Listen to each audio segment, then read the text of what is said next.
All right, we are back at the desk this week and we are talking legal setup. Legal setup does not have to be a maze. Think of your setup as a simple checklist, and every item on that checklist protects your time and your money. Welcome to the Growth Table, Simplifying Small Business. I'm Karen Velez, a multi-passionate entrepreneur with 25 plus years building small businesses and helping others do the same. I cut through the noise so you can work smarter and build something sustainable. These first 10 episodes are designed to be your roadmap to starting your business or reevaluating an existing one to see what can be improved. Last week, we talked about business structure. This week, we're tackling some of the legalities of operating your own business, including your banking requirements. And as usual, I am going to break it down in the simplest terms. So your goal for legal and banking is findable, legitimate, and separate. Okay. Findable, meaning customers and agencies can identify and contact your business. This is often something that is required legally. Legitimate means you hold the basic permissions to operate. And separate, your business money is cleanly divided from your personal money. Okay, quick note on this. I'm going to speak in plain English about common U.S. basics. The requirements vary state by state and by county and by city. This episode should be considered educational, not legal or tax advice, so consult a qualified professional if you need specific guidance for your business. We're going to move through this in a logical order. This should be sort of your legal checklist, right? What most beginners need and what they don't. Grab a pen and let's dive into it. Step 1, your business name and registration. Okay, this is your entity or you're doing business as name. So if you formed an LLC after last episode, great. You already have a legal entity name. It's done. Okay, but if you are operating as a sole proprietor under a name that isn't your personal name, then you are likely going to need to file a DBA or doing business as with your state so that the public record shows who is behind the business, okay? And this includes even if you add a name to your name or you add a word to your name. So if it was Karen Velez Consulting, it would still need to be DBA. I would be Karen Velez, DBA, Karen Velez Consulting. Now, if I was just doing business as Karen Velez, and I happen to be a consultant, but I didn't put that name anywhere as consulting, then that's fine. I don't need to do a DBA. But if I were to change it to anything else that isn't just my name, then I need to have a DBA on file with the state. And oftentimes, this needs to be renewed. So keep a digital copy of your formation for your LLC or your DBA approval or whatever it is in a clearly marked folder on your computer or in a physical binder with printed copies of all of this paperwork and everything else we're going to talk about today because you want this stuff easily accessible, okay? Step 2 is to get an EIN, an employer identification number. Even if you are a solopreneur, an EIN is very useful for opening business bank accounts and keeping your social security number off of forms. It is quick to obtain. It is absolutely free to do from the IRS website. Go in, get that done. It takes minutes. And then save that confirmation letter in that folder, okay? And then use that EIN as your tax identification number, the identification number that you use for your business to open bank accounts in any place else where it asks for identification. That way, you're not using your social security number. And if you're an LLC, it's a requirement for you to get that EIN, okay? You're not going to be using your social for these things, and we don't want to be, okay? Step number 3 is possibly a local business license. So a lot of cities or counties require a general business license for anyone doing business within their jurisdiction, and this includes home-based businesses. So for some counties, they only require you to have a business license if you are selling a physical product. They don't require it for like consulting services or online services. Some municipalities actually require it regardless of the type of business that you're doing, okay? If you're a home-based business, ask about home occupation permits or rules. There might be rules where you are about parking and signage and customer visits. So if you're somebody who has people coming to your home, whether you're a massage therapist or you're doing consulting or whatever, make sure that you are in compliance in terms of the number of people coming and going and where they're parking and any signage that you put outside, okay? Anytime you get these licenses, make sure that you're saving it in that folder, and also put a reminder on your calendar for the renewal date. And this actually goes for your DBA as well. Most states require that you renew your DBA every so many years. Anytime you get something that has to be renewed, make sure you immediately put that renewal date on your calendar. Okay, that way there is no chance that you forget, because yeah, most states are going to send you some sort of reminder that it's time for you to renew, but do not rely on that coming in the mail or to your email. Make sure you do this yourself, okay? And then the next thing would be sales tax licenses or seller's permits. So if you sell tangible goods, and in some states it's certain services as well, then you likely need a sales tax permit, a sales tax license. Sometimes this is called a seller's permit. This basically lets you collect sales tax from your customers, and then you remit it to the state on a schedule. And the state will tell you what that schedule should be. Usually it's based on what your anticipated sales volume is going to be. So it might be monthly, quarterly, annually, depends on what you tell them you think you're going to sell, okay? So this is another thing where you want to set recurring reminders for your filing due dates. If you don't sell taxable items, you may not need this. So do not register for things that you don't need, because if you don't need it, you're still going to have to file at those due dates. And if you miss one, then you can get in all kinds of trouble. So just make sure that you know whether you actually have to have this or not and register appropriately. The fifth thing would be industry-specific permits if your field requires one. So if you're dealing in food or cosmetics, childcare, certain types of health and wellness, trades, events, transportation, these can all carry extra rules and permits that are necessary. So scan your state and county sites for your category. If nothing clearly applies, then don't invent work, okay? Move on. If something looks like maybe it's questionable, then reach out to the state, reach out to the county, find out, ask them those specific questions, but don't make work for yourself by going, oh, I need all of these different permits if it's not very clear that you actually do, okay? But by all means, make sure that you're keeping up on these. The sixth would be insurance basics. So we want protection, okay? We want to make sure that our business is protected. We want to make sure that our business assets are protected. And we also want to make sure, if we're a sole proprietorship, that our personal assets are protected. So general liability, right? This can be for slip and fall. This can be for property damage. Professional liability, this would be errors and omissions policies for service providers or advisors or consultants. And then product liability, if you sell physical goods, okay? So ask an insurance broker for a starter policy that matches your actual exposure, okay? Don't give them your pie in the sky dreams of, well, what I want to do is X, Y, and Z. Tell them what you are doing currently and maybe where you think you'll be in the next 6 months, and have them give you that starter policy that matches what is actually going on right now and your actual liability. And then make sure you keep that certificate on hand, because some clients or markets are going to ask for a copy of your liability insurance. So make sure it's someplace handy. A lot of the time when we're first starting out, what we aren't going to need is a stack of permits that doesn't really apply to your category, a trademark filing before you've even validated your brand out in the wild. So let's not go crazy for that. Or like expensive custom contracts for just little projects that you're doing here and there. Just start with a clear, plain English service agreement and then upgrade it later, okay? Let's not make work for ourselves just in the vein of, oh my gosh, I have to be legal. You can be legal and have it be simple too.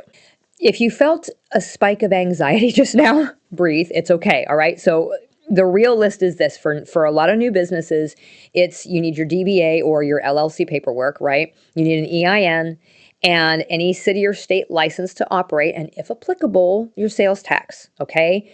That's it. Then look at your insurance requirements. You can add the rest of everything else as your risk and your revenue grow, okay?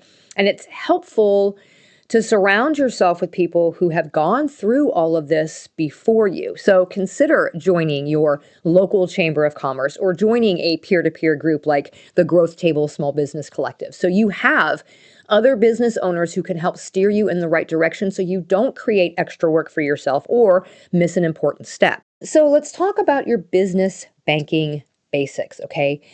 What it boils down to with your banking and your money is that separation is your best friend, okay? Even if you are a sole proprietor, treat your business like its own financial organism. A lot of the times, this can mean just opening one separate account, right? You want a business checking account for all of your income coming in and all of your expenses going out, and it is kept completely separate from your personal finances. Sometimes you might want to open a second account, and that would be a tax savings account. I highly recommend this, especially if you are a solopreneur, because you can transfer a percentage of every sale immediately over into that tax savings. So 20 to 30% of whatever you make in a month being transferred over to that tax savings account. This is going to serve you whether or not you are selling actual products where you actually have to pay the sales taxes, but also your personal income taxes at the end of the year. Because if you're a sole proprietorship or you're an LLC and you're a solopreneur and this income is being transitioned or filtered through your personal income taxes, then you are paying self-employment taxes. Nobody is taking these taxes out of your paycheck, right? So we have to make sure that, the taxes are set aside for the end of the year. So a tax savings account is very, very smart. And then you want to worry about your owner's pay. So if you can pay yourself on a rhythm, whether that's weekly or twice a month or even monthly, so that personal spending doesn't bleed into the business cash, then that's probably a really good idea. So either you can transfer a portion of what comes in. So you've got your 20 to 30% that you've pulled out for your taxes, and maybe you pull 20 to 30% out at the same time for your owner's pay, and you put that into a separate account, and then you pay yourself from that account into your personal account. This is all just like layers of separation, okay?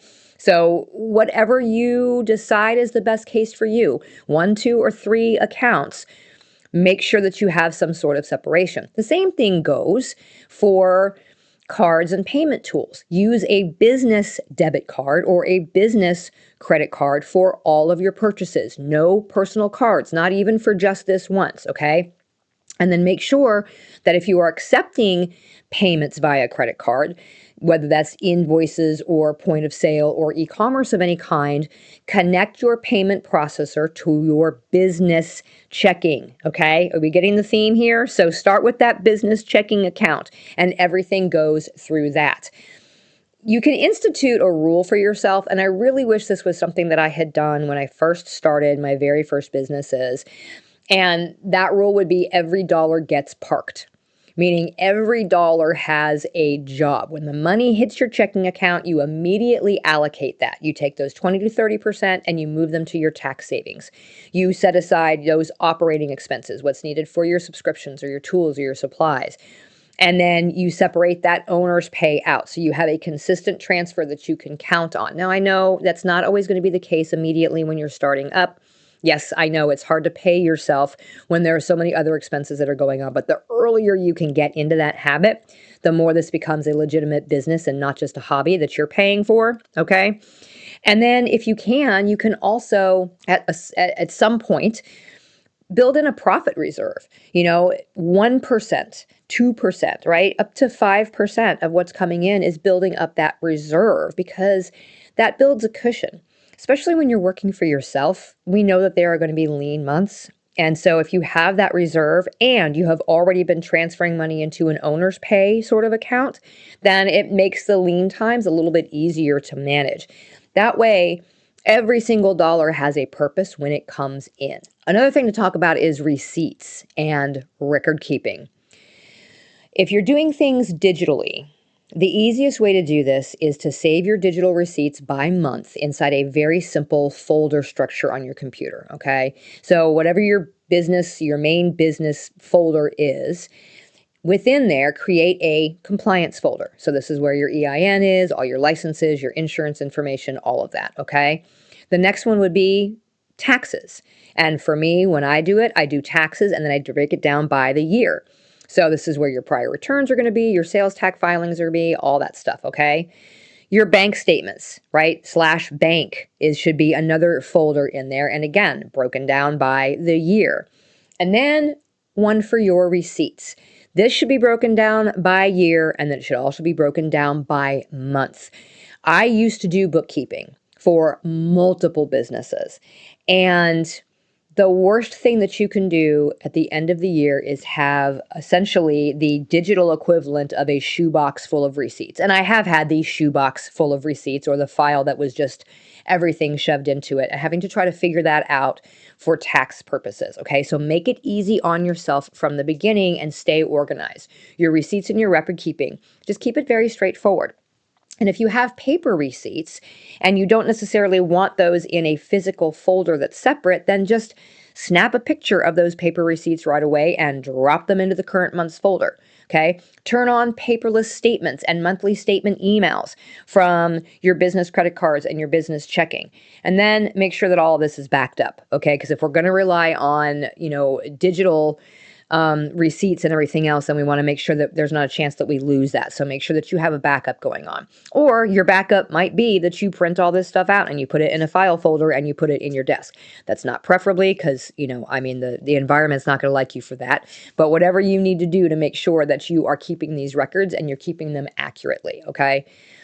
So a good way to do this is just get into a reconciliation habit of some sort. So once a week, sit down for 20 minutes to match the transactions in your bookkeeping tool, or to send out invoices, or to check on unpaid invoices. And then monthly, go back through and make sure that everything is in those folders where they're supposed to be. Maybe review your profit and loss, check what your cash on hand is, look at your tax account balance and make sure that it's doing what it needs to, and make your adjustments along the way so that you don't get smacked in the face with this at the end of the year. All of this is keeping a very clean separation between your business and your personal stuff, okay? And if you are LLC, this is protecting that liability shield. It's reducing your risk of being audited, and it gives you decision-ready numbers when you need to set the price for a new product or a new service, or if you consider hiring help, or if you have an opportunity that comes up for a marketing campaign or something that is going to cost you some money. If you keep up on all of this stuff on a weekly and monthly basis, there is no question in your head where your business sits financially. And you can make those decisions in a much more ready manner. So an easy way to keep yourself in compliance is to just kind of put it on autopilot so you don't have to think about it every day. Just create 3 recurring events in your calendar. That weekly money block, that 20 to 30 minutes that you spend reconciling and doing your invoices and you're following up. And then your monthly paperwork, that 1 hour where you're filing statements and you're checking your license renewals and reviewing your insurance and running that little mini profit and loss review, right? And then make sure you are also setting your sales tax filing reminder if you are somebody who has to pay sales taxes in whatever cadence your state assigns, whether that's monthly or quarterly or annually. And make sure that you're including like an early reminder, not just for when it's due, because you don't want the alarm to pop off and go, oh, shoot, that's due today. Like you want to have some days to get in there and be able to file that, right? So make sure you include like a 3-day early reminder for yourself. And then add like a couple of one-time tasks for each quarter. So a couple of minutes in there to just check your compliance folder and make sure that all your key documents are present and they're all named properly. Nothing is missing, nothing has expired or is coming up, right? And then also do an insurance review. Make a quick call or an email to your broker. This doesn't have to be done every quarter, but maybe, once a year, twice a year to make sure that the coverage fits everything that you're doing and that you're in compliance with everything, right? And then if you have somebody who you work with, if you have a partner or you have a bookkeeper, put these events on a shared calendar. and invite them in. Shared responsibility, make sure that everybody stays on top of it. So that's it. Your legal stuff is basically just a checklist, okay? Your name and registration, your EIN, whatever local licensing it is that you need, your tax and, sales taxes if that's applicable to you, industry permits if those are required, your basic insurance. Your banking basically is separation and just a nice little habit, a couple of accounts, immediate taxes set aside, consistent owner's pay, weekly and monthly routines to keep you up to date, and then just setting a calendar reminder so that you can be compliant without constantly worrying about whether or not you are compliant. You want to be findable, legitimate, and separate, right? And then you can go back to building. In the next episode, we are going to make money management useful. We're going to talk about choosing cash versus accrual accounting, setting up a lean chart of accounts, and building weekly and monthly money habits that you will actually keep. So this is decisions on demand, not bookkeeping for bookkeeping's sake. If you want help applying today's topic to your business, inside the Growth Table Small Business Collective, we work through these steps together with monthly workshops and templates and peer support, and you can ask me questions directly. It is low-key, no pressure, and it is built for real life and real business. The link is in the show notes, or you can head to growthtablesbc.com. You've got this. I'm cheering you on. See you on Wednesday.